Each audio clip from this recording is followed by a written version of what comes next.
Hello, all of you adventuring beings out there, and welcome to the stream. I am Raw Zim, and this is Horizon Lost World of Darkness Mage, Season 2, Episode 7, Draconic Negotiations. We shall begin, as we usually do, with introductions, beginning with Kerr. Hello everyone, I am Kerr, I'm the Storyteller, and I am here to run happy fun time games for everybody. I'm Nesil, playing Alexis McKenna, who is a Cult of Ecstasy mage, specializing in time magic and drugs. And I am Wolstein. I'll be stepping in to play as Wolstein. The party's AI and absolutely under control. Hello Skynet, so delightful to see you. How are you doing? How's the family? Skynet is doing well. See, everything's fine everyone. Skynet says they're doing good.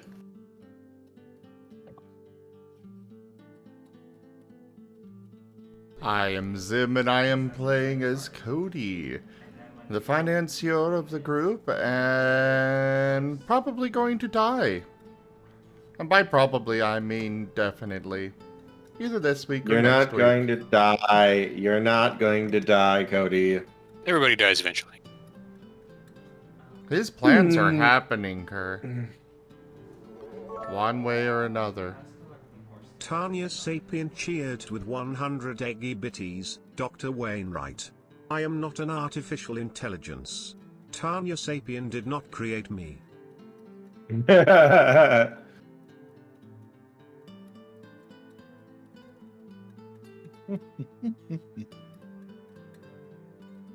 Well, thank you for the biddies, but could you do a proper intro, please? Part of the reason is so they can hear your voice. Portia Wainwright, being played by Tanya Sapien.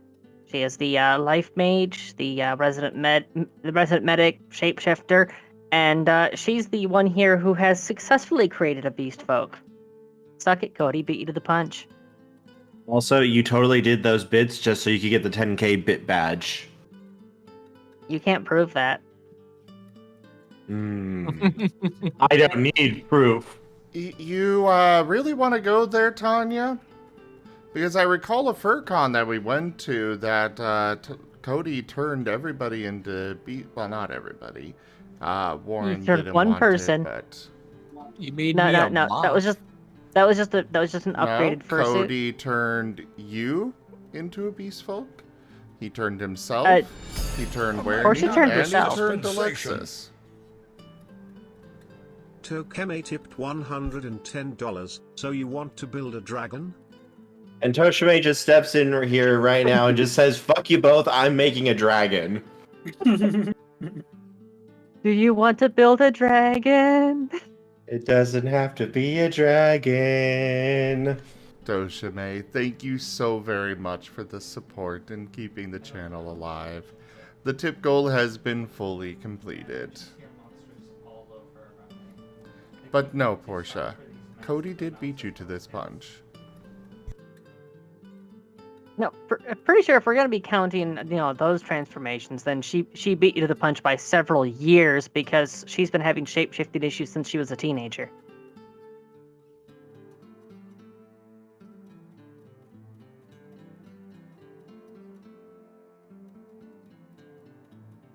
Anyways.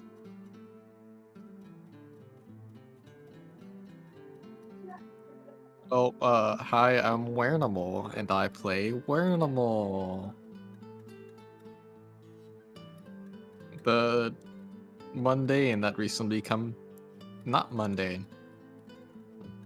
Get a glass of wine, steak or something.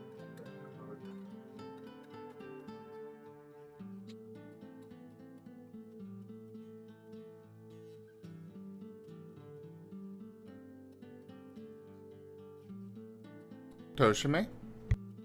Okay, making sure that was all the introduction. I am Tochemay, and I am playing Warren, a traditional mage.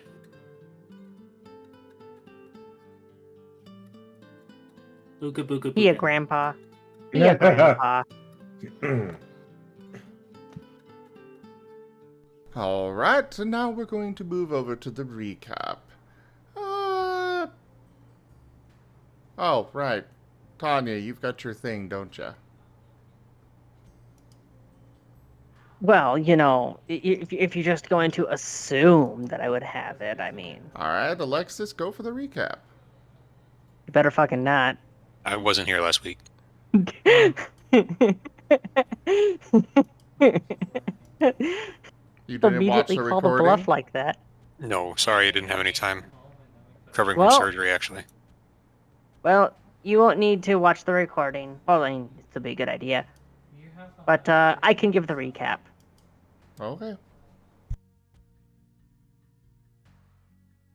Welcome back, dear listeners, to WZGF Radio, The Marten.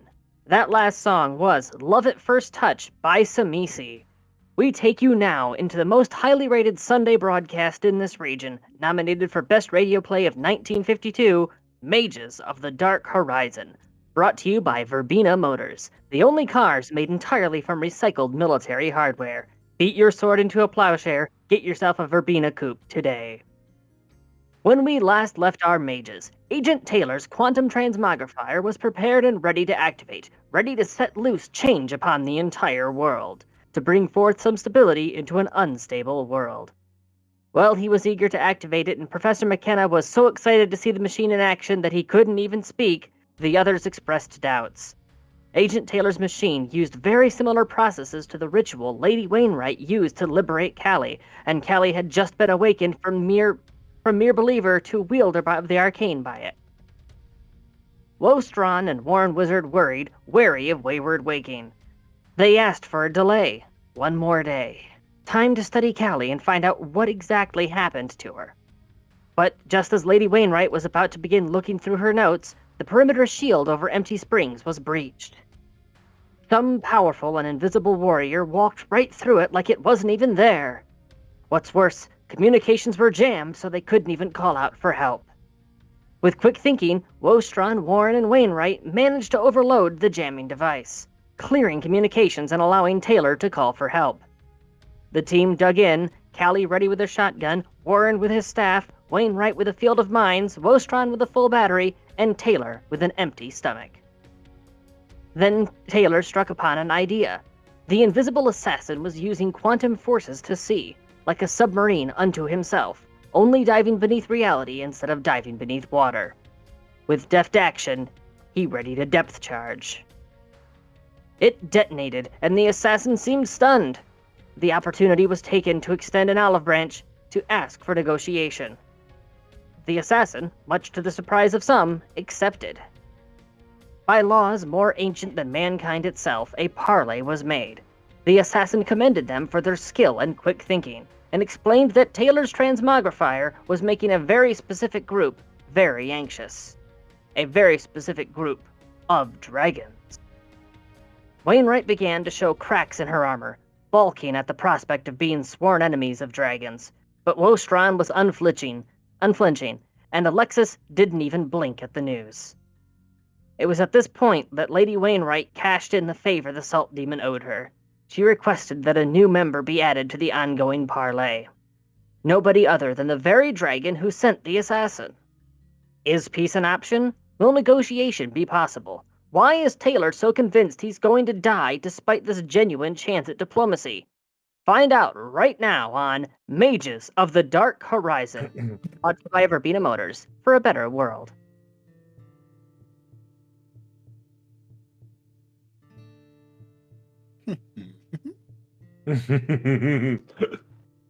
Oh, that's always great. Every single time. I love it.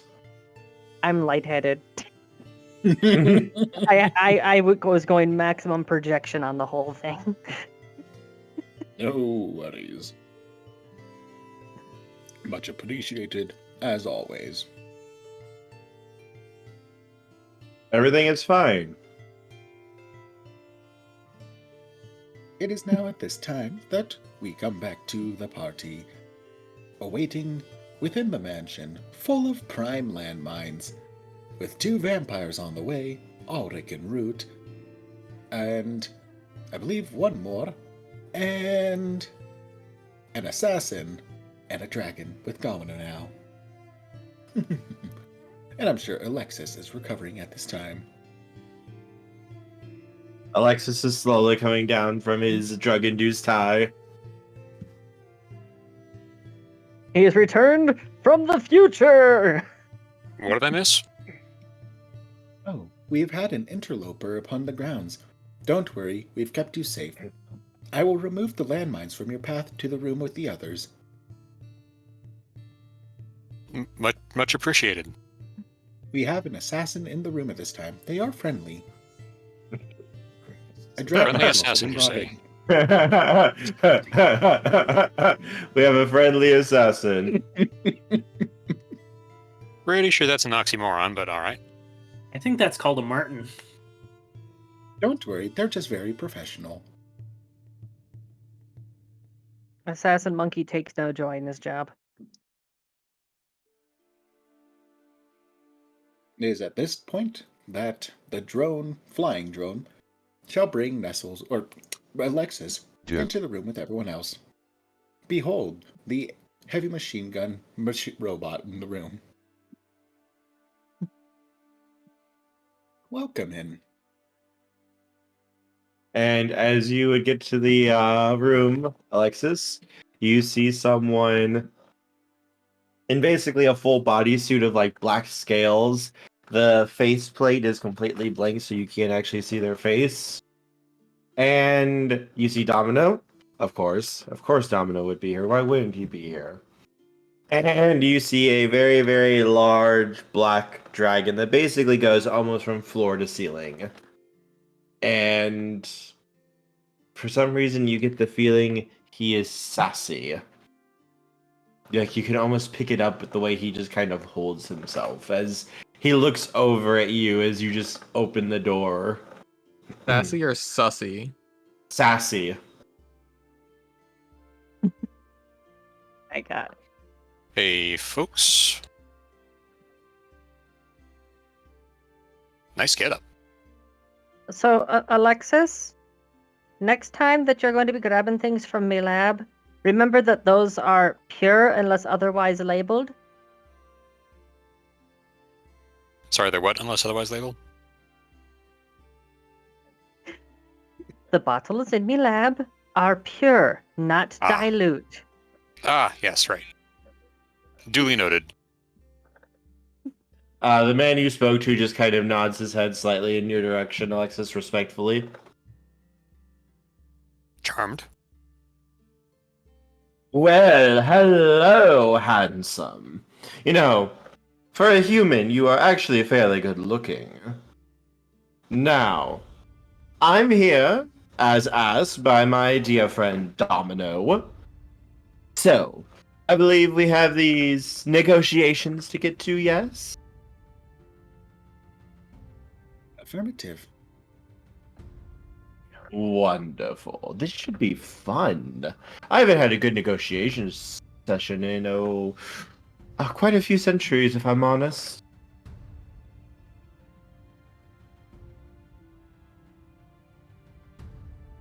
As he just dramatically just sits down. Shrinking just a little bit so his head doesn't go through the ceiling. Oh, so he isn't in human form? He's in a very large draconic form right now, is what he's taken at the moment. He's stretching out a little bit. Totally not an intimidation tactic. You have the distinct feeling he's being small enough so he can just fit in the room. He'd likely be much, much bigger if he wasn't trying to hold back. He could probably crush this entire building under him if he wanted to. Like the celestial dragon we encountered before. Yeah, Portia's going to be dropping the modifications she's recently made to her body, falling back to the default jackalope form. Mm-hmm. And as soon as she takes a seat, immediately Adamant appears in the seat next to her. What the fuck are you doing here? These are important negotiations. I'm going to be part of them. Oh, darling, so delightful to see you again. It's been what? Oh, it's been so long. I didn't know you were still around, darling. My apologies for the rudeness. I'm technically not still around. Oh, well, I know how it is, darling. You look good, though. You look good. I know, I do look pretty nice for a corpse, don't I? Indeed, indeed you do. I wouldn't say corpse more spiritual, but as a spirit myself nowadays, I totally understand it. But see, the word corpse has a lot more bite to it.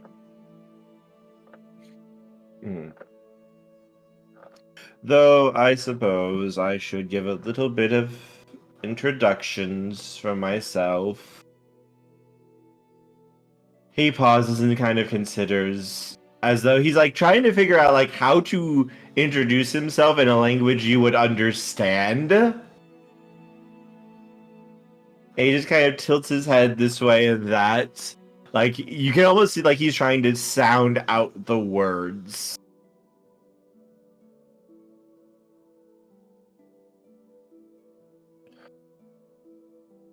I suppose you could call me. No, you can't make that sound. Him? How do you people function with such a limited vocabulary? It is simplified and easier Manage. to teach. That said, we do have an individual among us whom you might be able to speak it to, and they may be able to help translate. I suppose you can just call me. What's a good? He kind of pauses for a moment, cocking his head this way and that. Adamant's just Dracthau? Dracthau. Drac for short. It's difficult to try to say these in ways that will not break your brain. Much appreciated. Dracthau. Yes. Adamant would know this dragon's name is much, much, much, much longer, and in several languages and tones that most people can't use anymore. She's just going to smirk a bit. I could just call you Pasayap. Oh well. But I am one of the few remaining. He smiles proudly. I have evolved to become a greater elemental dragon of Earth. As he puffs out his chest. None of you would have any idea what that even means. By the way, The Pasayap. Exalted one. I was actually referencing one of the 5 elemental dragons from Exalted. I know, which is why he's puffing out his chest proudly and smiling. Those are actually greater elemental dragons, technically.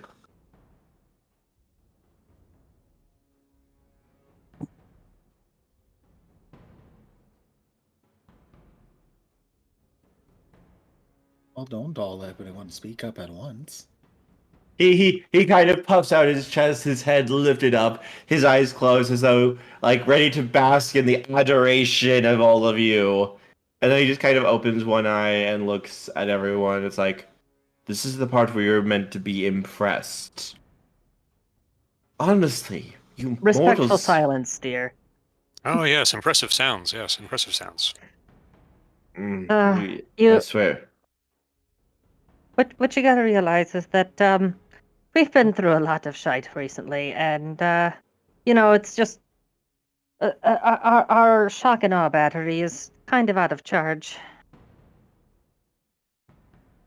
He just kind of huffs as though like his big like grand reveal was just like ripped away from him, and he's just like he's almost like pouting a little bit.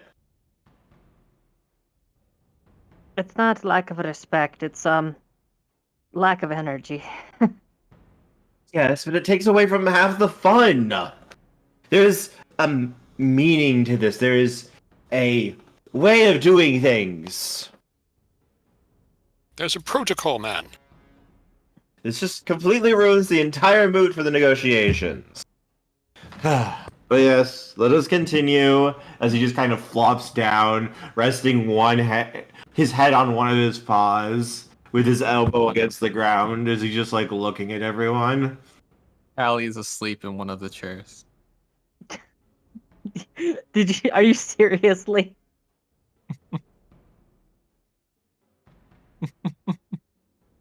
If Cal actually does that, Portia is going to be nudging them immediately without hesitation. Like, you do fucking not. Don't worry, the dragons are the kings of the dream realm. Yeah, don't upset the dragons. They are very, very You doze off to sleep. You're still present at the meeting.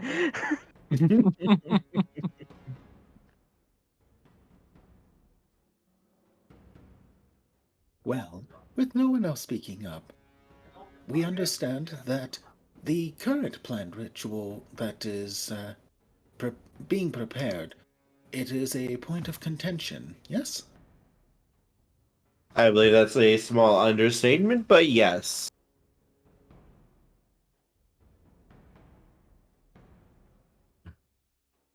Well, I feel like it'd be a good way to get things started is I understand that there's a fair gulf between intention and execution, but establishing intention is always an important thing. The intention here was elevation, was an improvement upon what humans currently have at their disposal, because I don't know if you've taken a look around recently, but they're dying off at a fair clip. Indeed. And a return of what once was.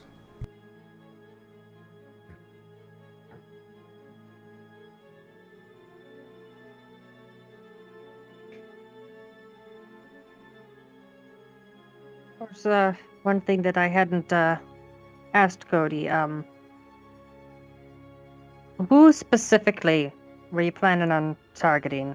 I know that it was meant to be on a global scale, but didn't know what criteria you were using for that. Oh, I was intending a bit of mind magic to see those that would be receptive to it as part of the ritual. And those would be the ones that would get the choice.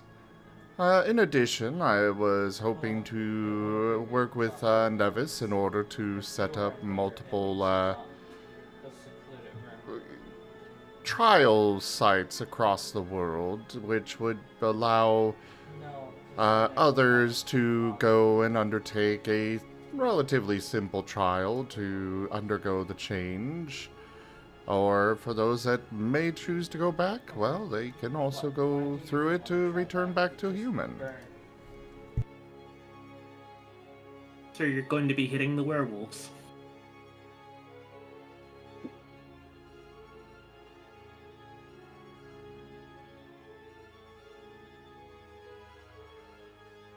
Actually, more likely just the furries. Though I suppose there could be some actual furries amongst the werewolves, though I feel like those ones probably would have spread the werewolf thing much further. And as we previously explained to your agent, the things that we've been doing up until this point, the major changes that have happened, were done not without much consideration, and not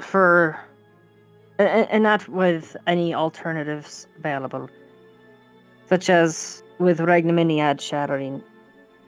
The damn thing had completely gone off its rocker. Oh no, that's how he always was.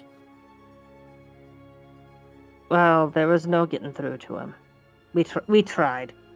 He refused to talk, refused to reason.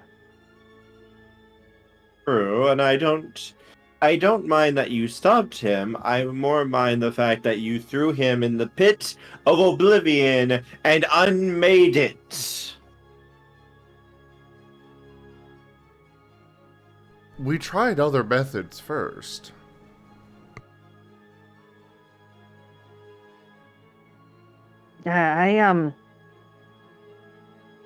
So I realized that perhaps defeating his host in combat might be a tad difficult after his host, embedded me in a brick wall. Well, yes. Rag always did enjoy making the strength of his host much stronger. Better to show off his glory and regalness, as he so liked to put it. It's been 4 months. I still hurt a little bit when I breathe too deep. He kind of looks at you, Portia. You should improve yourself then. That was the Working on it. intention before you sent your assassin. You mortals are so... He kind of just like rubs his forehead with his other hand. You're like children. You're like children with nuclear weapons, and you don't understand what you have.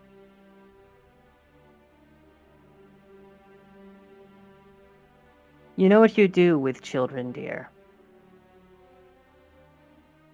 You educate them. You sit them down, you explain the life lessons that they need. If you just beat the child but never explain what they did wrong, then they're never going to learn. Oh, we did try that. The issue was, you mages have egos the size of small moons and tended not to listen even when we tried to very carefully explain what was going to happen otherwise. Oh no, that's only a very particular portion of us, which our little group here has killed most of those that we've come across. Present company over there, Warren excluded, because he's at least willing to listen. Oh no, every mage has the issue of pride. It comes with the fact of what your abilities do, and requiring the force of will necessary to enforce your will and beliefs on reality requires a certain, ego, shall we say, for it to successfully be done. Yes, but you see, thankfully, the mages currently present have, how best to put it, parental figures. As a perfect example, Portia, how would you like to go out and hit the track again? Portia's just silently glaring. Now, dears, I have nothing against any of you. I have no issue whatsoever with any of you or what you may have done or not done in the past. I do, however, have an issue with what you are planning to do due to the fact that you have already sundered the barrier between spirit and flesh, that any more hijinks and such risks damaging reality itself. We haven't already done that. Yes, but you plan on. You more tore out a wall. This would cause the foundations to break, possibly. There's only so much reality can handle before it starts buckling and breaking. You are not the only group I have had to aggressively work with, shall we say. Excellent. I'd like to commend my group for their exceptional luck. I figured we'd already done that.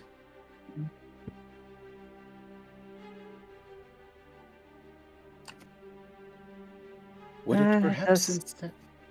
It does stand to reason that we wouldn't be the only people out there that the minute that the apocalypse hit, viewed it as an opening to, let's say, get up to some shenanigans.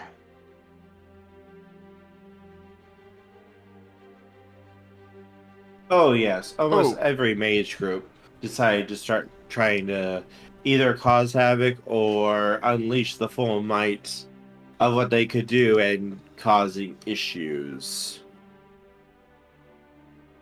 I mean, I will say that I've been planning to do this, basically forever, and I was getting set up and ready to go before all of this. But unfortunately, this is something that I have set out to do. Yes, and the reason why I have shown up now is because the game has changed. With the fact of what you did has weakened reality to the point where such a large working risks destroying reality if it is done incorrectly, or it could simply put too much strain on the weave. Then take this as an opportunity to show them how to do it correctly. I cannot. This is not something that I am capable of doing. This is outside of my wheelhouse, as you mortals would say. Draconic magic does not work the way you all do. Our powers are pure and come from the world. Your powers force the world to obey your whims.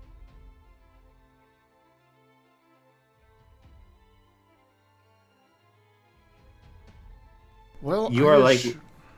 Oh, go I ahead. assure you that I have taken every possible precaution in enacting this.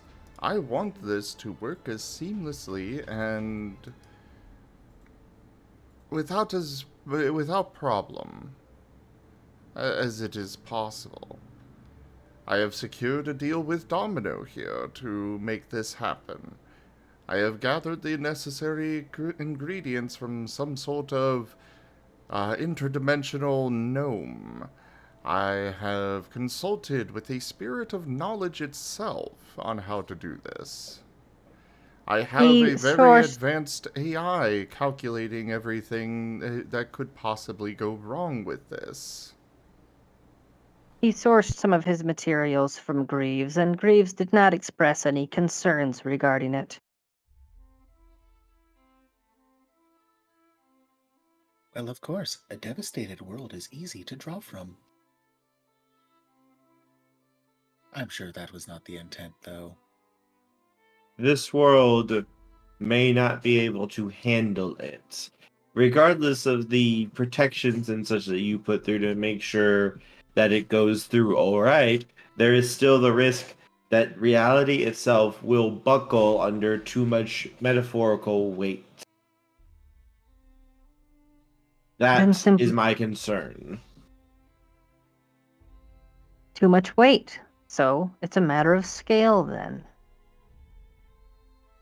Were you to do a small working, say, changing a town or a very small area, there would be no cause for concern. I would not oppose you in such a manner. However, attempting to affect the entire world, that is where the danger lies.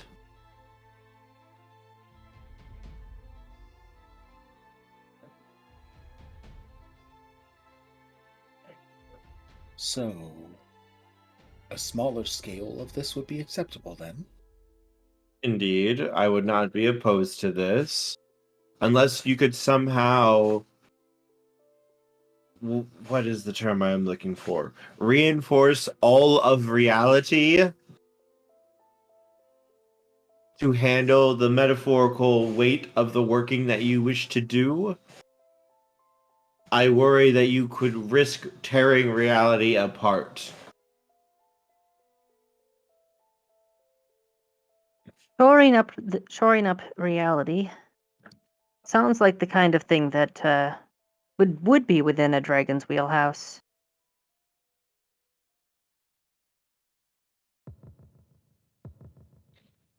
I already am. Much of my power is currently going into assisting the... He pauses and kind of considers the... What do you call them? The pattern spiders in maintaining the loom at the moment. Because what you did had consequences that you do not understand.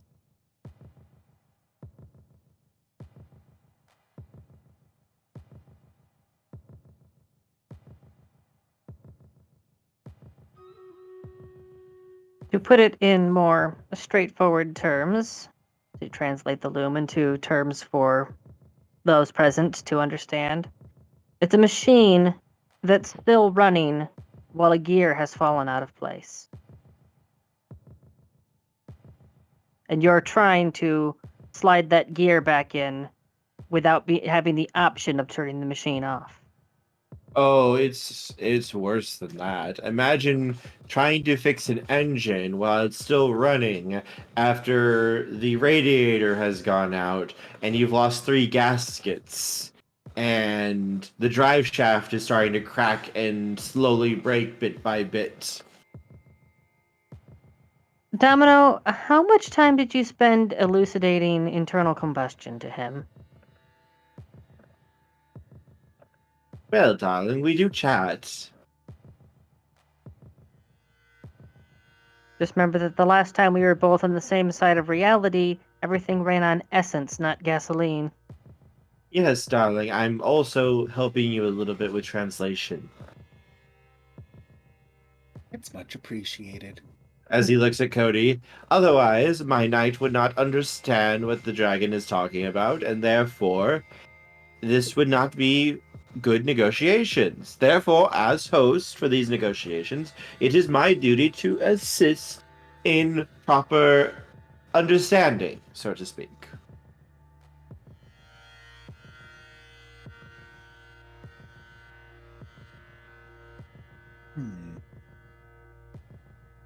Question. Why was the individual under Ragnaminiad not interfered with and interrupted? I understand that the barrier was still up at the time, but was it not a similar risk to what we are planning now? Well, for one, we would not have been able to intervene there. Not with the barrier coming down, we have had much of our power returned to us, and we are able to act much more freely closer to reality. Acknowledged. So it is a comparable threat then. Also, he pauses and considers. Ragnaminiad's effects only would have affected a single world. Rank up. Hold the line. This hamlet shall not fall. Kenku raided my stream with 2 viewers. Kenku, thank you so much for that raid. Welcome in. You have come into the middle of our Horizon Lost World of Darkness Mage game. I hope your stream went well. I will be in the chat.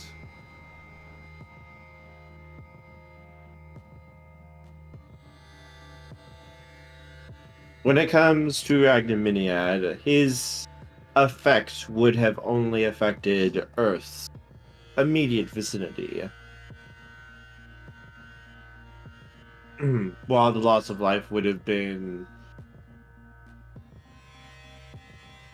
not good, overall, the effects would have been slightly different compared to all of reality breaking across everything. Understood. So they were wishing to remove particular sections but left the pillar of reality standing, whereas we've shattered it. Yes, the issue is Ragnaminiad was more than just the barrier between the spirit world and the mortal world. That was its predominant function, yes, but it was also a cornerstone for maintaining reality itself. You ripped out that cornerstone and weakened reality. I'm sure you've seen your magic has worked almost no issues at all.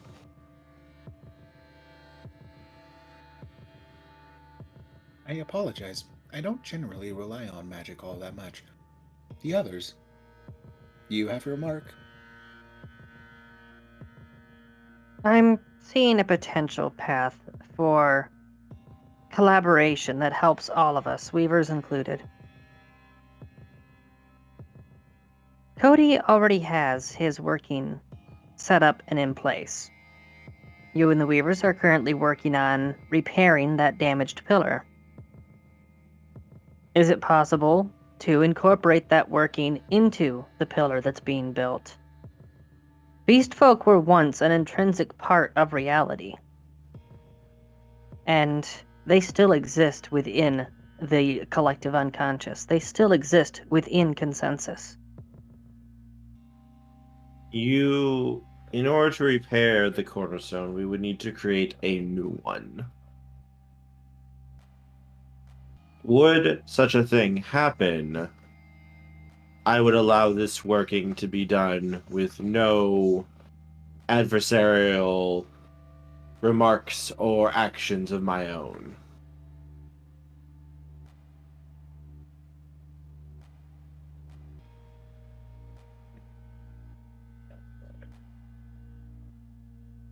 But it has to work with reality instead of against.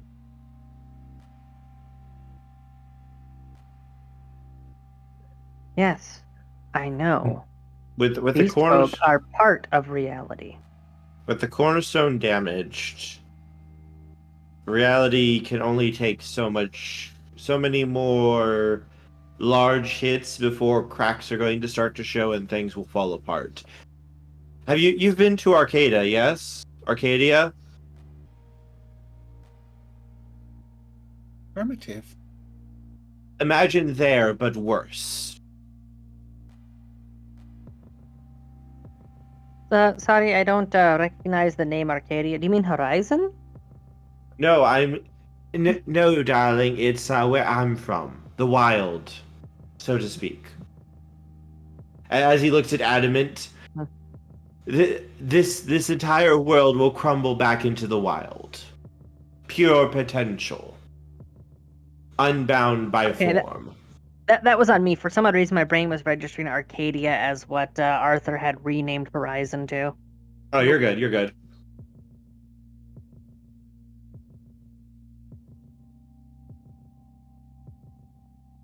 My brain doesn't fire on all cylinders. I know that feeling.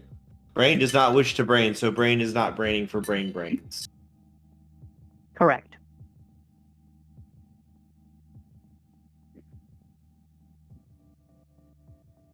So, at this time, we'd be more than happy to actually, Cody, would you be willing to postpone this work of yours until things are more stabilized? Well, my knight, if you'd like my advice, I would recommend just continuing it. I'm sure everything will be fine, darling. There was never a reason not to continue.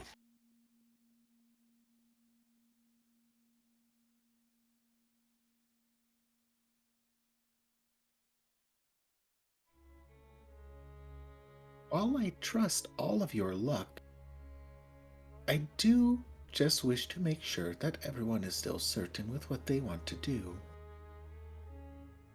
Regrettably, I have to side with the dragon.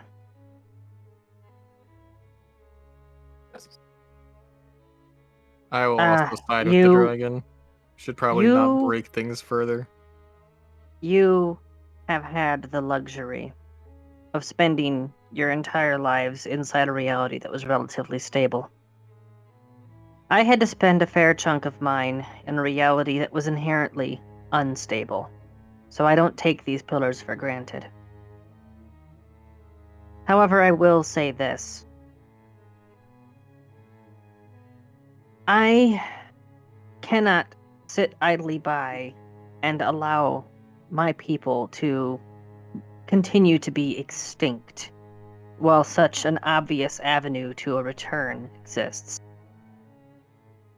A postponement until things are more stable does make sense. It does work. But I will not accept terminating proceedings entirely as an option. The dragon will consider that. Perhaps, as he looks at Cody, I can make an offering if you would be willing. I am listening.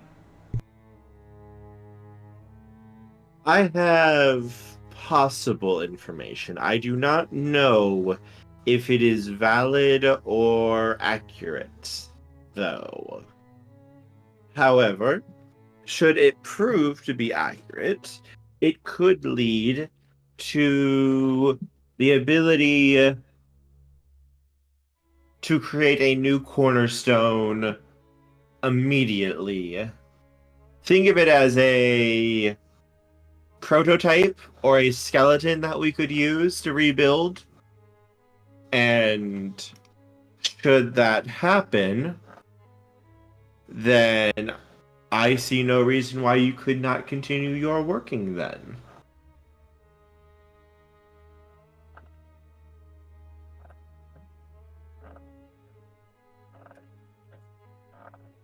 You find the item or person, I do not know what form it takes precisely,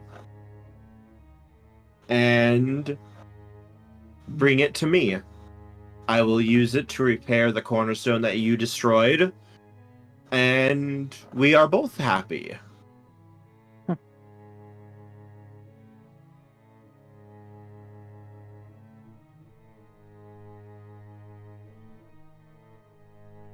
All the way until we throw something into oblivion again. I would greatly prefer it if you didn't do that.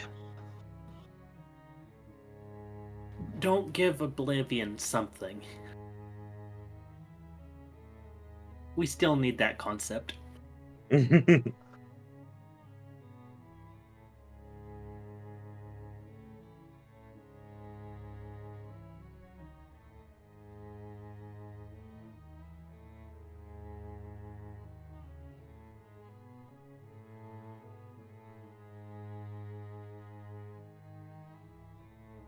Well, I mean, I don't see any reason why not to do this because it'd be helping a lot of people. Now, the question, of course, is this quickset concrete of yours, this rapid repair. What exactly would be the full extent of it? Because the current state that the world's in, a lot of people are dying. And well, I wasn't exactly a fan of how things were before. There are many options that are a lot better than what we have at the moment. This would only affect the cornerstone, the underpinnings of reality. It would not affect the barrier between spirit and flesh.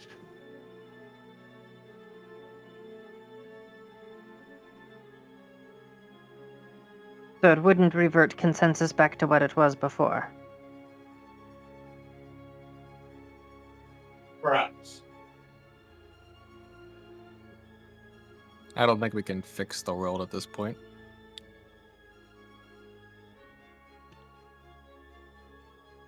I would not assume We that broke it's it impossible. enough as is. Well, then I would say that we have a quest before us then. Sorry to interrupt, but I just got this shared to me, and I gotta share it with everybody else.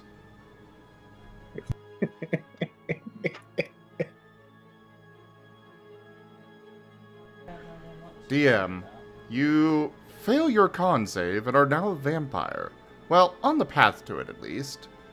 Ranger. Ah, for fuck's sake, fine. Can I have one thing for flavor purposes? Maybe? What is it? Can I not turn into a bat? Well, what instead? Owl. And then it's an owl in a cape. Owl in a cape. It's Cirrus Wostein. deployed. Baby. No, that's Wostein looking down at the looking down at the Pokemon game.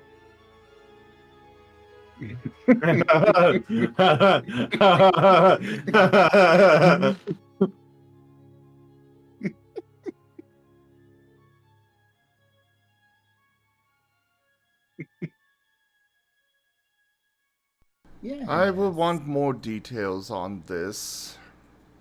But very well. Though I assure you this will be happening one way or another.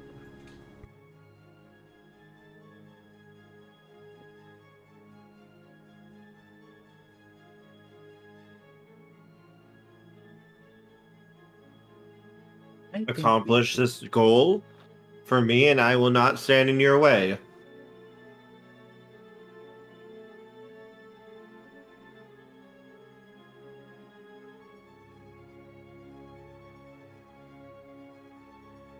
We've already waited 40,000 years to return from extinction.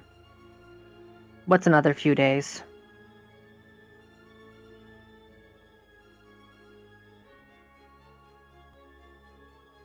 So, you are willing to embark upon this quest for your goal? As I said, I still want more details. What would you like to know? Well, for starters, exactly what it is we're going after, and where it is, and how. You have literally told us nothing. We would appreciate more direction and guidance. The reason that we have acted the way we have today and prior has only been to the vagueness of our direction, and unfortunately, we've done what we think was the best we could, but, well, it would help to have that guiding hand that Adamant mentions. So yeah, while they're stressing out over the finer details, Adamant's just kind of smirking over towards Drachtha. He just rolls his eyes at her.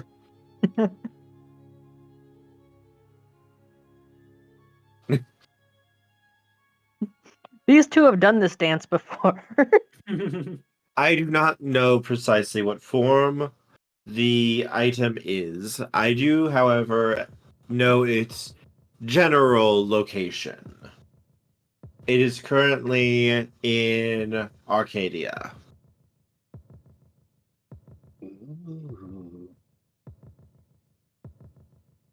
I do not have an exact location due to the nature of Arcadia's workings, but if you attempt a quest to find it, you will be able to find it eventually. So, in other words, this could take longer than our lifetimes. Oh, this Domino speaks up. Oh no, darling, please. What kind of story would that be? That would be an absolutely horrendous tale. No, there will be danger. There will be travails. There will be problems and issues that you must overcome through your fierce brawn, your mighty brain, and the skills of your tongue. But, darling, no. It will not take longer than your lifetime. That would be boring, darling. And if there's one thing Arcadia detests, it is boredom.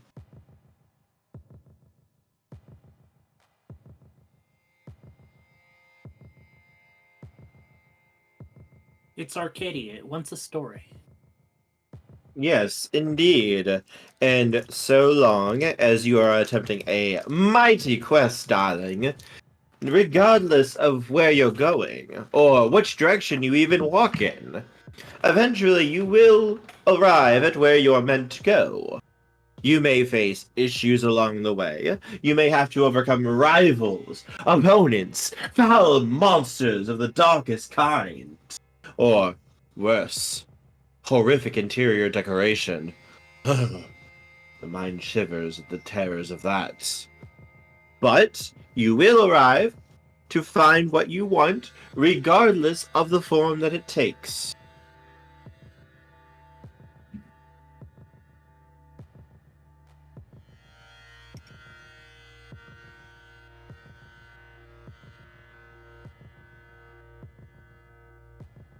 Well, I follow this group generally. After all, there's only so much I can do to bolster the outlying regions beyond this safety area. And losses continue.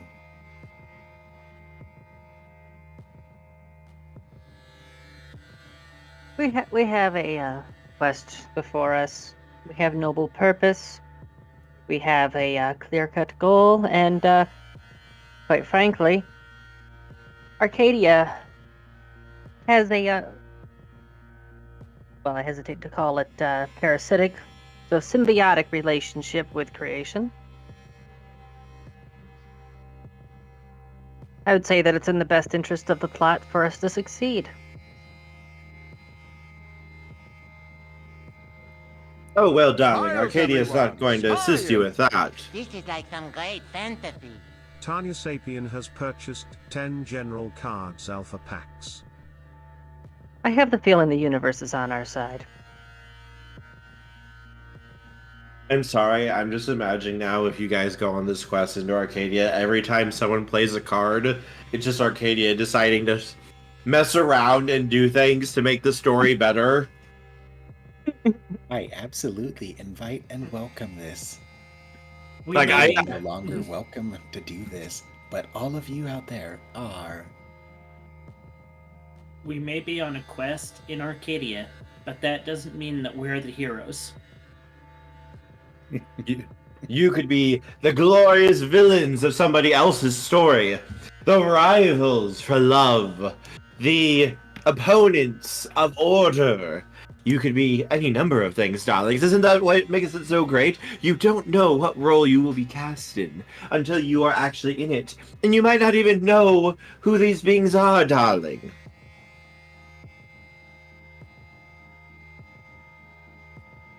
It's an absolute delight. I promise you that, darling.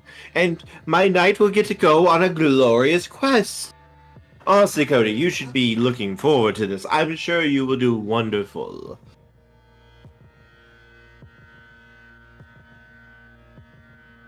I'm not looking forward to delaying my life's work even longer, but very well.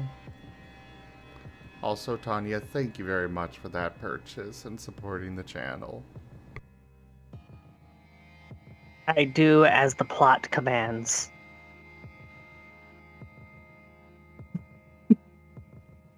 Well, while we're at that, the plot demands that Cody's actor be fed.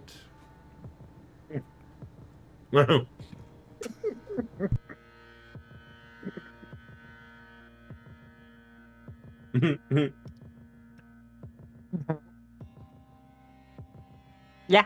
Mm-hmm.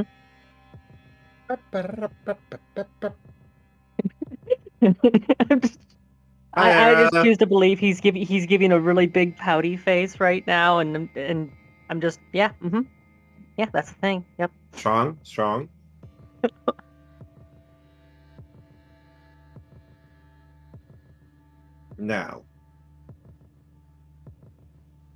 Now, darlings, is there anything that you require before your quest? Before your glorious journey into the unknown? You couldn't happen to use one of my favors to just get it, right? You must know where it is. That wouldn't be a quest. Yeah, that's the point.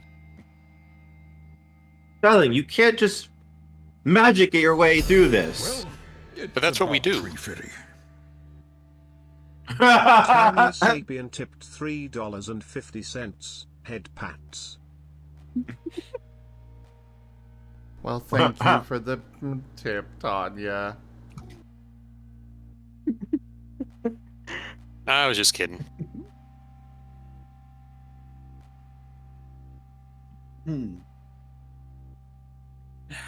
Technically, you could use the favor, but Arcadia would come back and bite you in the butt. Arcadia is like the world's biggest story nerd, and if they don't approve of the story, then they can actually get involved and fuck with things. Though it doesn't have an actual physical form; it's literally the entire place.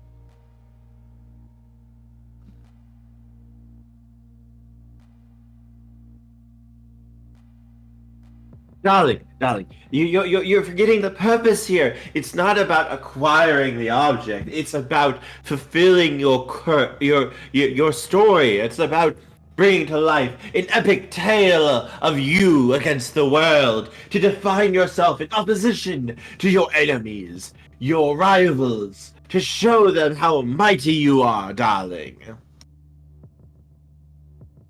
Domino, if you'll recall, such a thing was how we first met. And not too long after was how I died.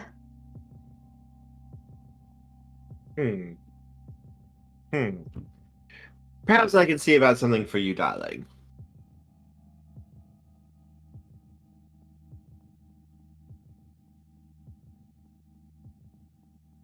But you're missing the point, darling. It's about the story.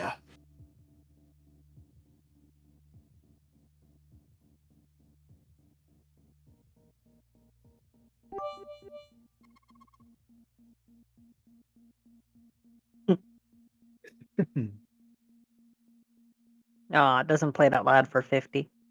Nope. That makes me sad. No, it's 100 biddies. Why would you do that? Has to be at least $1 so that people don't spam it. That's fair. I don't have any outstanding requests pertaining to the quest, but I would like a clarification with the assassin. He will look over and nod his head. You requested a challenge at some point.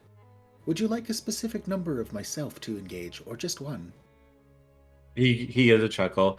I was more kidding. I wouldn't want to actually face you unless it was in true combat. I do not wish to dishonor you in anything else. Acknowledge. Just needed to clarify that. Well, darlings, do you have any other questions for your quests?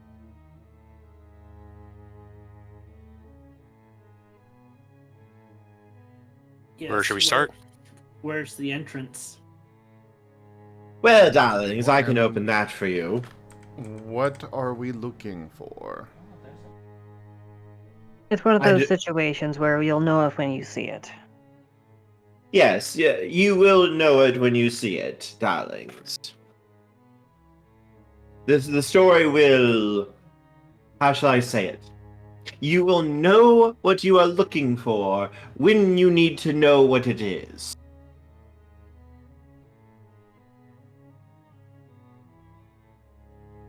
We will have our target in mind.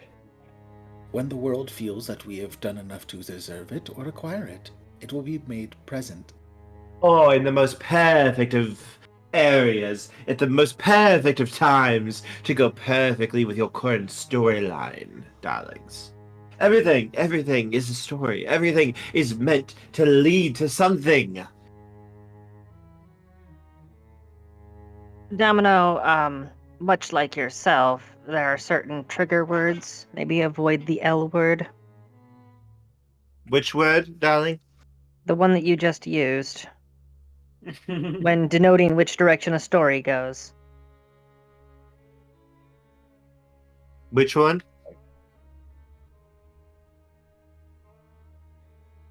The word that defines a pathway associated with voyage and quest.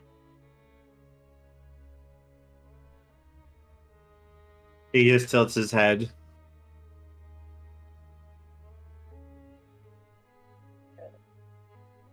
Never mind. He seems amused by this. You get the distinct feeling he was trolling you there. Oh, I know. Oh, Domino, Yes, darling. would it be terribly insulting if I were to fetch my iron plate set? I would.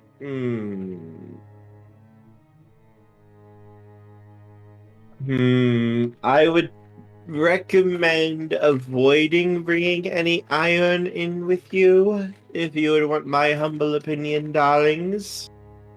Oh. Arcadia itself would have an allergic reaction. Acknowledged. I'll go fetch the iron-free belts. I mean, we've already At seen this what a point single in- ball bearing can do. At this point in time, one of the machine gun drones wanders off. Bad robot noises. Silent robot noises.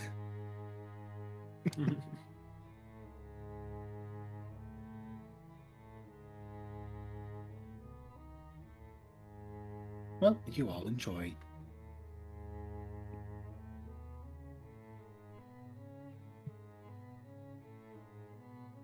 I think that we've come to a bit of an understanding here. Oh, it's delightful, isn't it, darlings? Just look at what you're going to be able to do. Oh, I'm jealous, darlings. I am very jealous. Mm-hmm.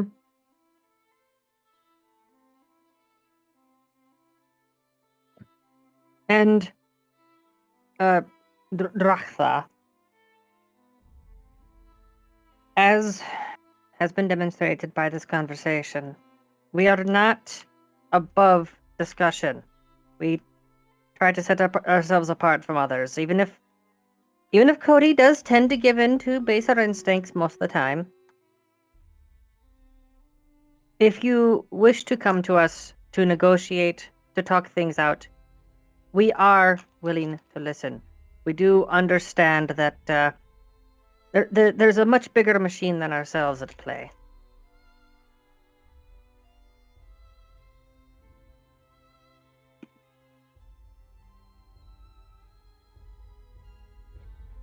The dragon will nod his head slowly at that, though he's not going to look entirely, not entirely accurate, so to speak.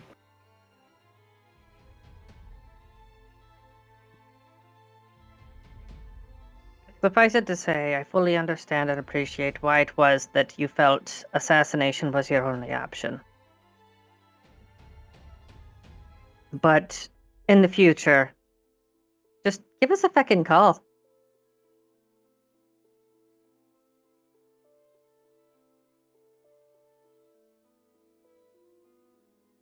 A voice emits from the drone. To be fair, they did send a bit of a call. They just didn't know it. We have quite the detection network over here.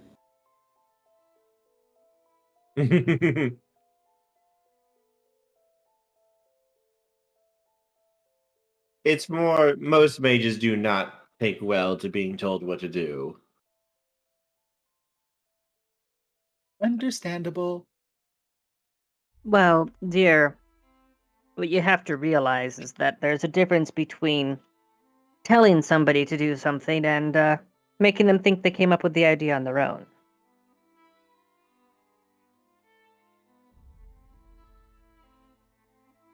Sometimes I feel like it's a lost talent. Something they don't teach people anymore. It's generally not. It's manipulation. Yes. Yes, it is, Alexis. The vampires didn't like folks being able to draw conclusions. It's easier to guide when they aren't thinking on it as much. Speaking of vampires, those two should have arrived by now. I'm slightly concerned about the fact that I don't see them. An update on the tablet that you were given pops up. Shall I remove the mines? I've been keeping others out at the moment. Magic.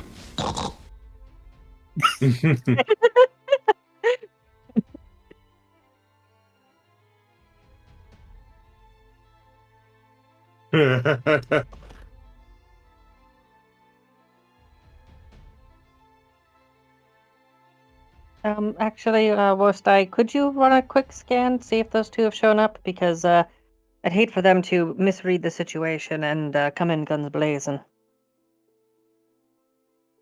Well, we have two Fae here that are keeping things stable. Don't worry, darlings. Everything is fine. I've already sent messages to everybody. That explains the behavior. Alright, then let us get underway, I suppose. Is there anything you'd like to acquire before we begin your glorious quest, my knights? A day's sleep? I suppose you can have that, darling. Well, actually, I did wonder how much time has passed since last session started, because I wasn't sure if we were getting any willpower or anything. You were only zonked out for a few hours, Alexis. Okay, thanks. We didn't even make it to the second day of the planned attempt at the ritual. Yeah, it stands a reason. There is something to be said for your response time.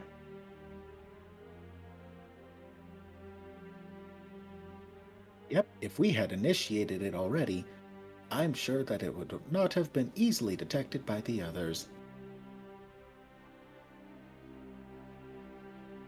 I was more referring to the fact that it was less than a day after things had begun proper with the ritual that the assassin had arrived. Well, yes, it was the planned start of it. We postponed it. It would be best to interrupt us before we actually finished it. Yes, if you had begun the ritual at the originally planned time, he would have arrived as everybody was focused on it, and it would have been quite easy for him to begin slitting throats. By the time you realized there was something happening, it would already be too late to stop him. Debatable, but approved all the same. I recall a very specific bird in another time who would have laughed at your confidence there.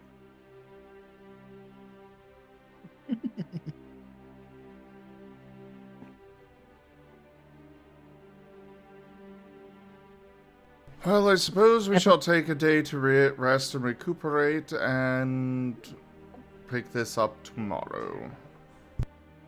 The dragon will nod. I wish you well in your quest, and when you return, well, I will be awaiting your arrival.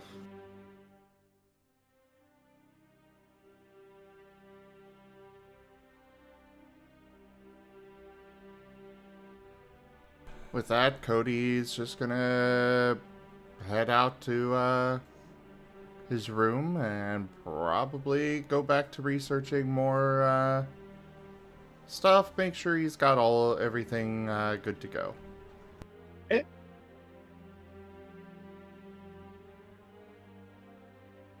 You guys have one day to rest, recuperate, and get anything you wish done before you begin the quest.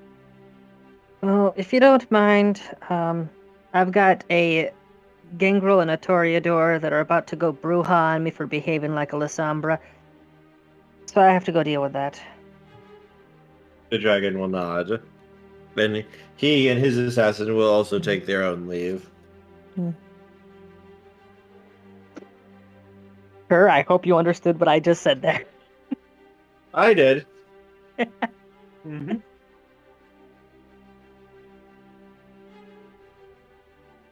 I'm just glad you're not blood bonded. Oh, hell no.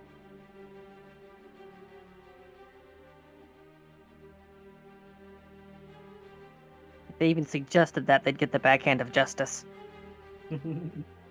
There's the backhand of justice. Domino. Are you sure you don't want to be a ghoul?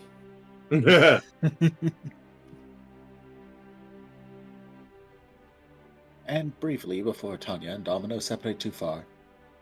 Oh, by the way, that graphene armor, did you want me to finish production of that, or would you prefer Domino prepare something of that? Well, given what given what graphene is, I feel like Domino would enjoy the opportunity. Alrighty. I'll just keep one, a basic set in reserve, but Domino, do have fun.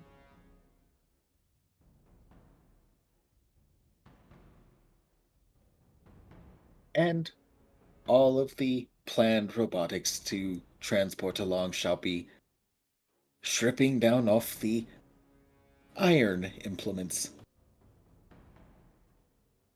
Begrudgingly. That's right. Not. No, they're just switching to all the titanium alloys. It's fine. Yes, yes. Because, while the titanium is recognized as stronger, it is very handy to have the iron as a minor resistance, along with a little bit of silver.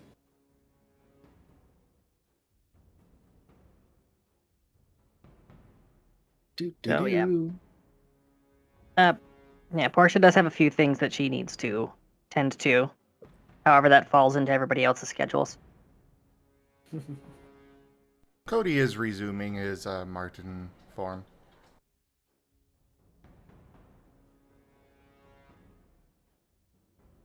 In the previous session, Yes. Portia had asked at the hospital if there was a therapist available that fit her criteria. You said that I was able to find somebody. Yes. When would they be visiting?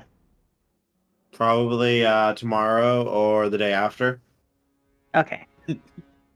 I mean, the therapist thing scene that could be done completely off screen, but an hour in advance of that, she would need to prepare because of the method she has to use in order to make sure that all of her is present. Yes. I'm sure everything will be fine. Especially with you don't know how long you're going to be in Arcadia.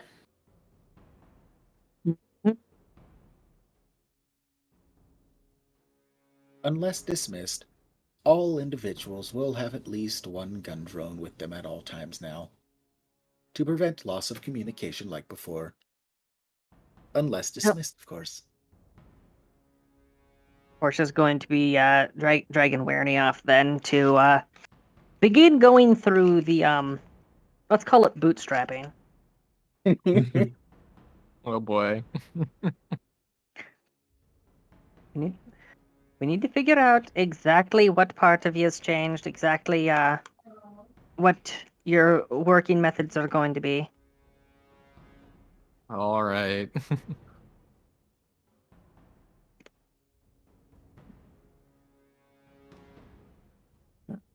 It'll be nothing invasive, obviously, because I take a stance against that if you're not given consent. But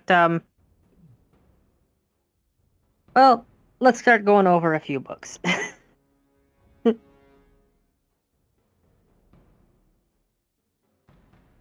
And you said that you still haven't sorted out what spheres Werny has. I did kind of put stuff in. I'm not sure if it's right or not. What'd you put in? Entropy, forces, and life. And your casting focus? I haven't thought of that yet.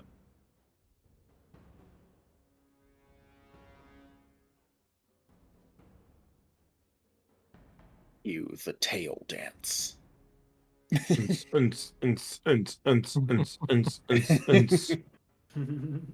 Well, Tails whipping and weaving in patterns.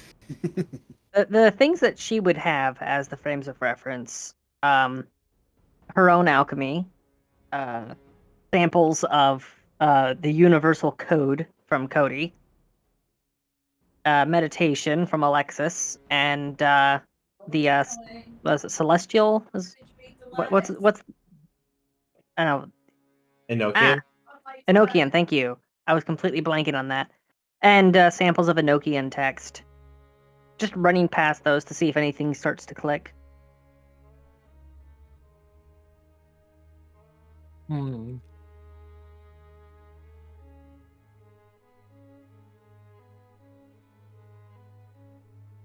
For them, they would need to come up with their, like, what fits best with them for how they get their magic to work.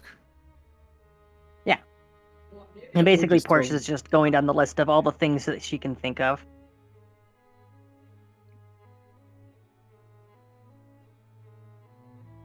It could be Hey, as hey, easy as music. Hey, she's never had to be a Hogwarts professor before, all right?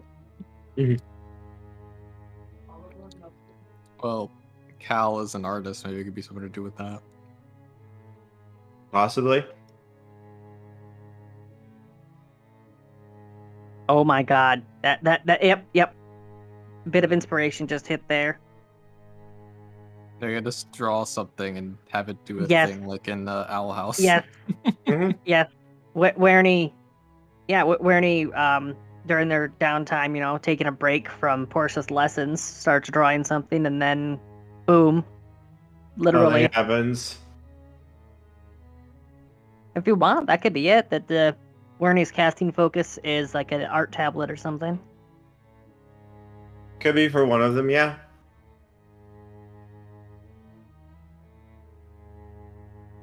No, I'm sure.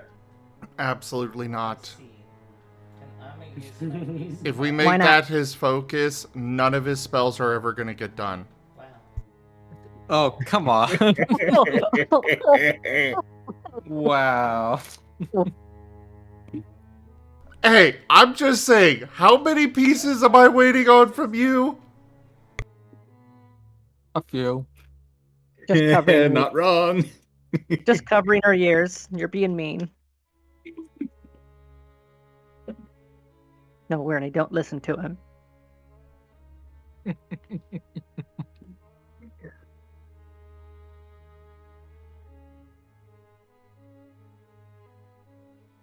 That said, at Literally- some point or another, Literally every single one of Werney's spells are just going to get to the concept phase, get out there, and then just kind of go wild from there, or fizzle out because they're just not done. Yeah. Yeah, I kind of like the concept of it being like art. So it could be tablet, could be paintbrush, could be a pencil. Just sketch things into life. for giggles, I have thrown something into the Horizon Lost Mage chat at some later point. Like, oh my god. Oh my god. Yes, actually, no, the art thing. Werney draws flames on something. It actually starts going faster. Because entropy.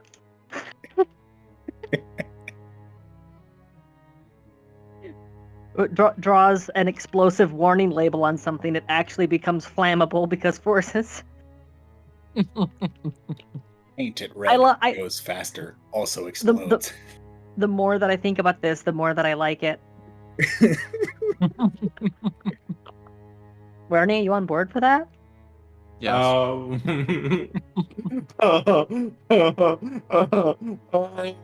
god. Oh god. Welcome to Fey Magic.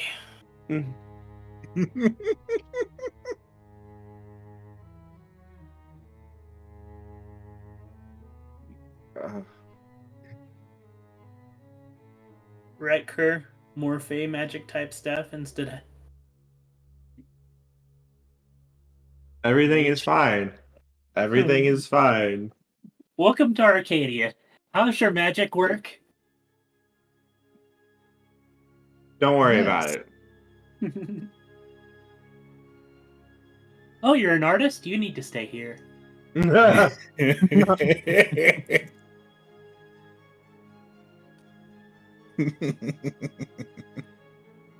So much potential.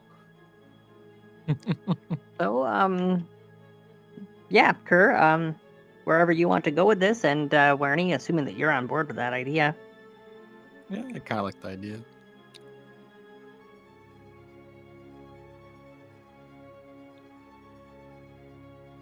I'm okay with it if that's what he wants to do. I don't really have any other ideas, so Yeah, no, this is something that's totally yours to come up with and figure out.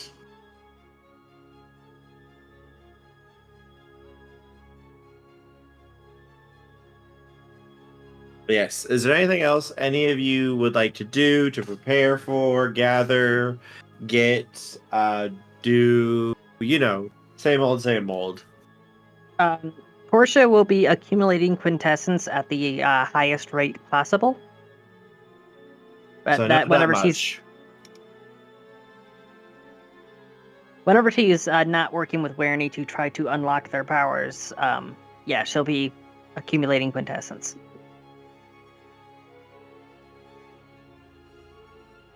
Okay.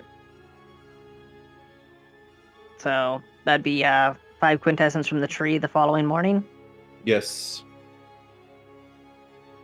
and 1 quintessence from the coffee because she would be giving. Oh, yeah. So yeah, the following morning, she and Wernie having coffee together, which would mean that would be Wernie's first exposure to quintessence. Holy shit, this stuff is good.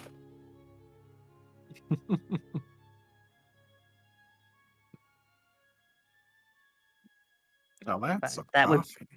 that would be the following morning. So if anybody has anything that their characters are doing for the rest of the day, that would be happening first.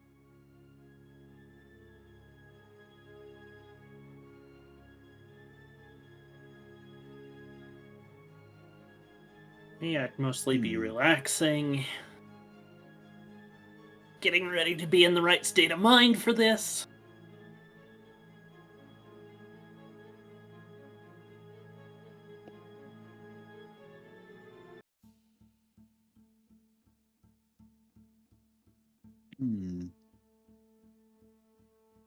Shall I bring a small group or a small convoy?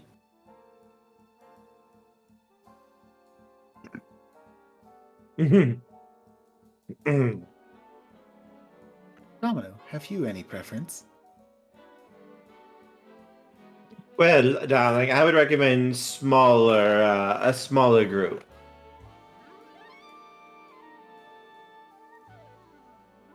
Acknowledged. I'll bring the form you provided and 3 of my gun drones. I think that will be sufficient for now.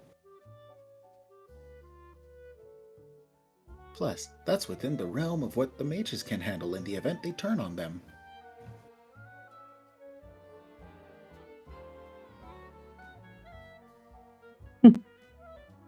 I like how part of his plan includes himself going rogue.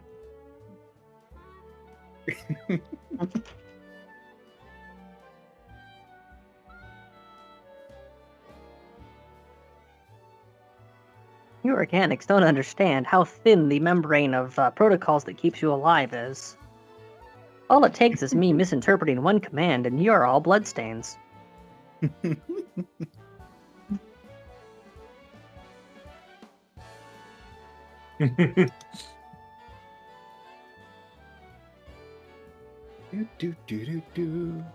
Well, with that said, the 3 and Domino's creation.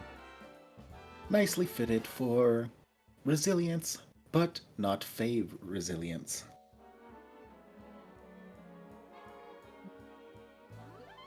Except for a little shielding around the cores. Gotta resist some corruption there.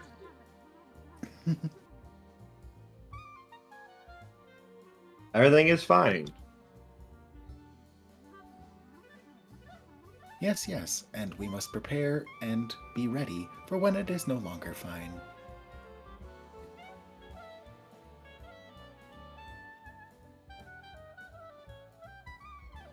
Especially as things will blur the next day.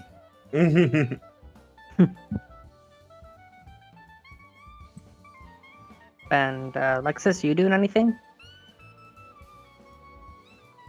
Not really, just preparing in general.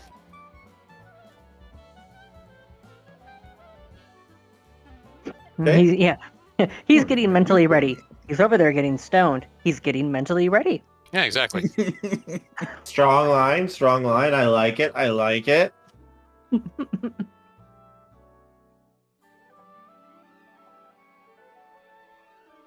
Oh, Domino, is it safe to say we will not need the nuke for this? I wouldn't think you would need a nuke, darling. I would hope not. What would a I thought nuke I do would in ask Arcadia you, though. anyway? Throw in a lot of chaos for everyone to work with. Unstabilize things. The nuke goes off, and you hear a party horn, and it's a literal mushroom cloud of confetti. It has now become squirrels. And the squirrels are now leading a armed rebellion, armed with little spears and armor. The equivalent destruction of a nuke, so I mean, you still got what you paid for. I don't understand why you're complaining and screaming. They've taken over the bunnies. Okay, They're Kerr, there are certain lines. They're riding the bunnies into battle. Her. I'm okay with this. How many squirrels does it take in Magic? Hang on.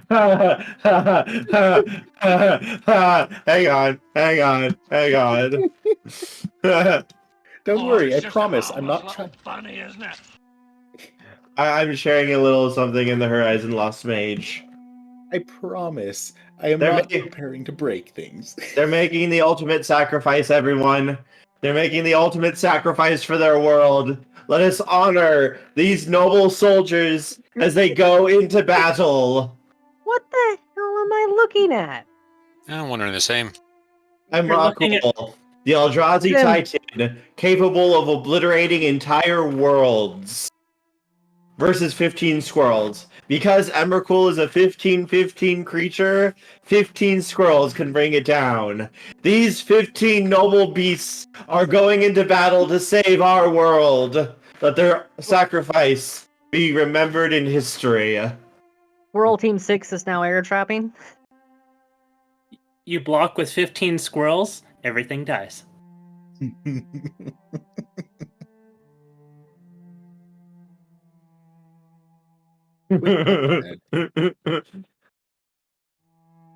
They are babies.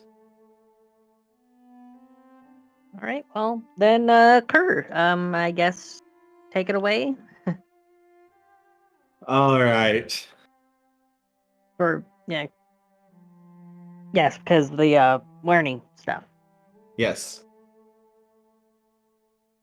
So, do we just want to jump to the next day then, or would you like to do something specific for you guys? Well, I guess it depends on whether or not Wernie would be doing artwork during their downtime. Where would you be doing artwork during the downtime? Probably not. Yeah, Shut up, Sam. And clipping. No, Weirdy would be off playing SCPSL. Or what was it last night that you were trying to gather for? My brain keeps defaulting to Fatal Company, but it's Lethal Company is the name of the game. That one. Yeah. Yeah, I'll be doing a little bit of art during my downtime. It's a good stress reliever when I'm not playing video games. What would you be drawing? It's a trap. Probably furries.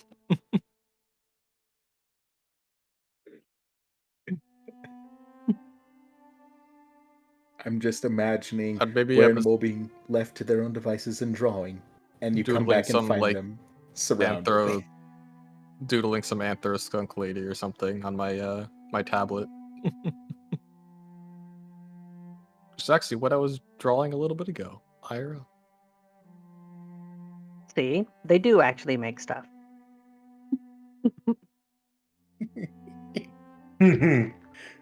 They have quite the backlog, though. Such the backlog. Very Also, big backlog. hello, Timber. The Glorious Inquisition greets you.